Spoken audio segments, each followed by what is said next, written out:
اماں، اب میں آپ کو سب سے پہلے بلند خوانی کر کے بتا رہی ہوں۔ بلند خوانی کرنے کے بعد آپ لوگ اس کی جو ہے رائٹنگ کریں گے ایک پیج۔ اب ریڈنگ کریں۔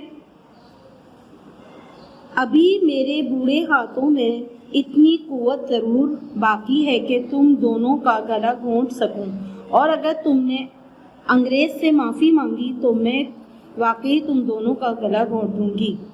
یہ تحریر ایک 80 سالہ خاتون کی تھی جو انہوں نے اپنے جوان سال بیٹوں کو ایک خط کی صورت میں بھیجی تھی۔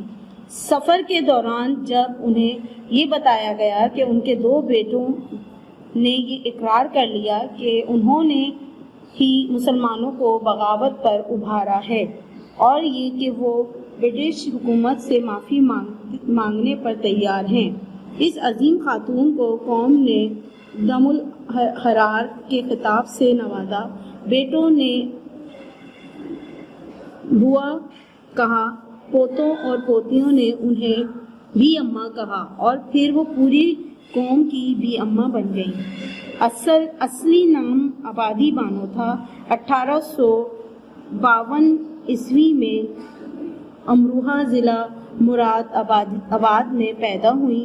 آپ کے دادا پر دادا شاہان دہلی کے دربار میں وزارت کے منصب پر فائز ہوئے۔ 1857 عیسوی کی جنگ آزادی چھڑی تو آپ 5 سال کی تھیں۔ آپ کے خاندان کے 250 مردوں کو گولیوں سے اڑا دیا گیا، جبکہ سینکڑوں مردوں کو دلی میں پھانسی پر لٹکا دیا، جو بہادر شاہ ظفر کی فوج کے ساتھ مل کر انگریزوں سے لڑنے میں مصروف تھے۔ پھانسی کے بعد ان کے سروں کو دلی کے خونی دروازے پر لٹکا دیا گیا۔ بیگم کے سگے ماموں کو بھی پھانسی پر لٹکا دیا گیا۔ خوش قسمتی سے آپ کے والد بچ نکلنے میں کامیاب ہو گئے، اور وہ اہل خانہ کے ساتھ رامپور چلے گئے۔ رامپور میں قیام کے دوران آبادی بیگم شادی ناگپور کے ایک غیر سیاسی خاندان کے فرد، ایک مقدر افسر عبدالعلی خان سے ہوئی۔ ان سے ایک بیٹی اور 5 بیٹے پیدا ہوئے۔ بدقسمتی سے رامپور میں چیچک کی وبا پھیل گئی تو آپ کے شوہر بھی اس کی لپیٹ میں آئے، اور اگست 1880 عیسوی میں چل بسے۔ یوں آپ صرف 28 برس کی عمر میں بیوہ ہو گئیں۔ آپ نے دوسری شادی نہ کی اور اپنے بچوں کی تعلیم و تربیت کے لیے وقف کر دیا۔ آپ کے بیٹوں میں سب سے چھوٹا محمد علی صرف 2 سال کا تھا۔ بچوں کو جدید تعلیم سے آراستہ کرنا آپ کا سب سے بڑا خواب تھا۔ جلد ہی آپ کا بڑا بیٹا ذوالفقار انگریزی اسکول میں تعلیم حاصل کرنے لگا۔ اب بی اماں نے اپنے دوسرے بیٹے شوکت علی اسی انگریزی اسکول میں داخل کرانا چاہا تو آپ کے دیور اور مالی سرپرست نے یہ کہا کہ انکار کر دیا۔ خاندان میں ایک مولود ہی کافی ہے۔ بی اماں نے ان کے اس فیصلے کو سختی سے رد کر دیا۔ دوسرے دن ہی اپنا بچا کچا زیور گروی رکھ کر آئیں اور شوکت علی کی تعلیم کا بندوبست کیا۔ یہ ان دنوں کی بات ہے جس زمانے میں انگریز تحریک خلافت زوروں پر تھی۔ بی اماں کے 2 بیٹے محمد علی اور شوکت علی پورے ملک میں علی برادران کے نام سے خاصی شہرت حاصل کر چکے تھے۔ اس وقت آپ 80 سال کی بوڑھی عورت ہو چکی تھیں، لیکن آپ کا عزم اس وقت بھی جوان تھا۔ آپ نے کئی اہم موقعوں پر اپنے گرفتار بیٹوں کی نمائندگی کی۔ مثلاً آپ نے 1913 عیسوی میں کولکتہ میں منعقدہ آل انڈیا مسلم لیگ کے سالانہ اجلاس میں شرکت کی، اور اپنے بیٹے مولانا محمد علی جوہر کی نمائندگی کی، جو اس وقت جیل میں تھے۔ یوں تو آپ نے برقع اتارے بغیر ہی اجلاس سے خطاب کیا، لیکن آپ پہلی مسلم خاتون تھیں جنہوں نے پہلی بار کسی مردانہ جلسے سے خطاب کیا۔ اسی طرح جس زمانے میں علی برادران جیل میں قید و بست کی صحبتیں برداشت کر رہے تھے، تو بی اماں جو ضعیفی اور علالت کی وجہ سے بستر سے قدم بھی نہیں نکال سکتی تھیں، مردانہ وار اٹھ کھڑی ہوئیں اور دلانہ انداز میں پورے ہندوستان کا دورہ کیا اور تحریک کے لیے چندہ جمع کیا۔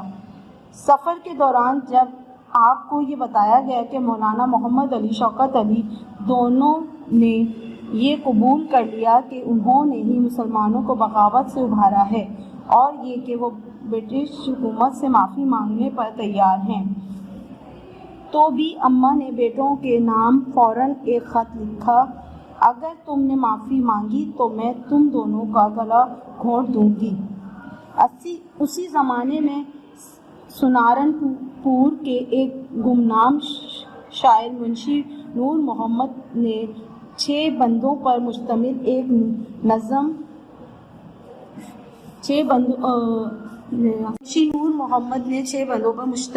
نظم صدائے خاتون تحریر کی، جس کے یہ بول پورے ہندوستان کا نعرہ بن گئے۔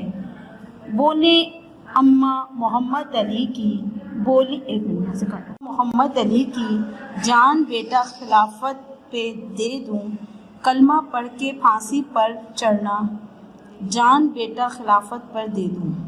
ستمبر 1921 عیسوی میں مولانا محمد علی، مولانا شوکت علی اور کچھ دوسرے مسلمان رہنماؤں کو حکومت نے گرفتار کر لیا اور ان پر مقدمہ چلانے کا حکم دیا۔ اس مقدمے کی سماعت کراچی کے خالق وینا ہال میں ہوئی۔ نومبر 1921 عیسوی میں مولانا محمد علی اور ان کے ساتھیوں کو 2 سال قید بمشقت کی سزا کا حکم سنایا دیا۔ بی اماں کو لفظ آزادی سے کتنا لگاؤ تھا، ان کا اندازہ آپ کے اس خطاب سے کیا جا سکتا ہے جو آپ نے جلسہ ملیہ کے بھرے جلسے عام سے خطاب کیا۔ آپ نے کہا، آج میں اپنا برقع پھینک کر آپ لوگوں کے سامنے آ گئی ہوں، کیونکہ میری زندگی کا سب سے بڑا مقصد آزادی حاصل کرنا ہے۔ میں آزادی کا وہ منظر دکھانا چاہتی ہوں جب لال قلعے سے یونین جیک اتر آئے اور اس کی جگہ مسلمانوں کا پرچم لہراتا نظر آئے جسے برٹش راج نے اتار پھینکا تھا۔ 11 مارچ 1924 عیسوی کو بی اماں کو اپنی پیاری پوتی آمنہ بنت مولانا محمد علی کی ناگہانی موت کا صدمہ برداشت کرنا پڑا اور اپنی بہو کو دلاسا دیتے دیتے خود ہی 13 نومبر 1924 عیسوی کو خالق حقیقی کے حضور جا پہنچ گئیں۔ آپ نے بڑی عمر کے ساتھ بڑا عزم اور حوصلہ پایا جو آپ ہی کی طبیعت کا خاصہ تھا۔ پیارے بچوں، اس سبق سے یہ پتہ چلتا ہے کہ بی اماں نے جو ہے اپنے وطن کی آزادی کے لیے اور جو ان کے دل میں محبت تھی اس کے لیے انہوں نے اپنے جذبات کا اظہار کیا۔ اس سے پتہ چلتا ہے کہ انہوں نے اپنے بیٹوں کو بھی قربان کرنے سے دریغ نہ کیا اور انہوں نے بس ایک ہی لگن تھی کہ وہ بس وطن کی محبت میں کچھ بھی کر سکتی ہیں۔ تو اس لیے آپ لوگ بھی اپنے دل میں وطن کی محبت کو رکھیں اور اس سے بڑھ کر کچھ نہ سوچیں۔ سوال نمبر 1 کریں گے۔ پہلا سوال ہے، بی اماں کا اصل نام کیا ہے؟ بی اماں کا اصل نام آبادی بانو تھا۔ دوسرا سوال آپ کریں گے، دونوں بھائیوں نے کس نام سے شہرت پائی؟ دونوں بھائیوں نے علی برادران کے نام سے شہرت پائی۔ تیسرا سوال، جب شوہر کا انتقال ہوا تو بی اماں کی عمر کتنی تھی؟ جب شوہر کا انتقال ہوا تو بی اماں کی عمر 28 سال کی تھی۔ دیے گئے لفظوں کو درست الفاظ سے پُر کیجیے۔ پہلی خالی جگہ، جان بیٹا ڈیش پر دے دو، جان بیٹا خلافت پر دے دو۔ دوسری، والد کے انتقال کے وقت محمد علی کی عمر ڈیش تھی۔ والد کے انتقال کے وقت محمد علی کی عمر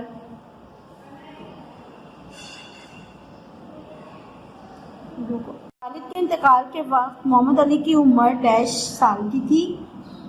2 سال کی تھی۔ والد کے انتقال کے وقت محمد علی کی عمر 2 سال کی تھی۔ نمبر 3، آبادی بیگم کی شادی ڈیش کے ایک غیر سیاسی خاندان میں ہوئی۔ آبادی بیگم کی شادی ناگپور کے ایک غیر سیاسی خاندان میں ہوئی۔